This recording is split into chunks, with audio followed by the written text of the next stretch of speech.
सारी जिंदगी इंसान बस एक ही दौड़ में लगा रहता है, बैंक बैलेंस बढ़ाना है, प्रॉपर्टी बनानी है ताकि बच्चे सेटल हो जाएं। कमाल है ना, हम उस दौलत के लिए मेहनत करते हैं जो हमारे मरने के बाद हमारे ही बच्चों के दरमियान झगड़े और फसाद की वजह बन जाती है।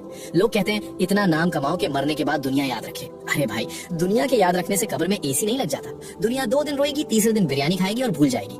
असली इन्वेस्टमेंट वो नहीं जो बैंक में पड़ा है, बल्कि वो है जो आपके जाने के बाद भी आपके खाते में करेंसी यानी नेकियां भेजता रहे। अब जरा हकीकत सुनिए और गौर फरमाइए। इस्लाम में इसे कहते हैं सदकाए जारिया, यानी वो नेकी जिसका सवाब इंसान के इंतकाल के बाद भी रुकता नहीं बल्कि कयामत तक जारी रहता है। सही मुस्लिम की हदीस 1631 गवाह है कि मरने के बाद इंसान के अमाल का सिलसिला खत्म हो जाता है, सिवाय 3 चीजों के, जिनमें से एक है वो नेकी जिसका नफा यानी बेनिफिट लोगों को पहुंचता रहे। तो अगर आप चाहते हैं कि कब्र की तन्हाई में भी आपका रिवॉर्ड सिस्टम चालू रहे, तो ये 6 काम आज ही नोट कर लें।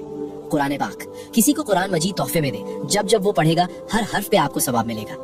व्हील चेयर, किसी अस्पताल में मरीजों के लिए व्हील चेयर डोनेट कर दे, जब तक कोई लाचार या बीमार उसे इस्तेमाल करेगा आपका खाता चलता रहेगा। मस्जिद की तामीर में हिस्सा लें, ईंट रख दें या पंखा लगवा दें, ये अल्लाह का घर है, यहाँ इन्वेस्टमेंट कभी डूबती नहीं।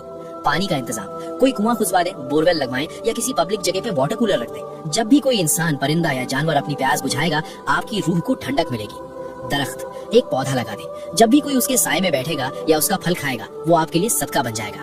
और छठा रास्ता, जो इन सब में सबसे आसान है, वो है इल्म फैलाना, जैसे कि अभी आप ये पैगाम सुन रहे हैं। याद रखिए, कब्र का अंधेरा बहुत खौफनाक है। वहाँ कोई दोस्त, कोई रिश्तेदार, कोई बैंक बैलेंस काम नहीं आएगा। वहाँ सिर्फ यही छोटी छोटी नेकियां चिराग बनकर जलेंगी।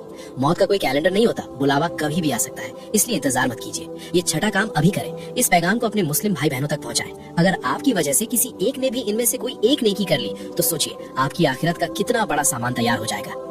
आज आपने अपनी आखिरत के लिए क्या भेजा, कमेंट में अल्हम्दुलिल्लाह लिखें और शेयर जरूर करें।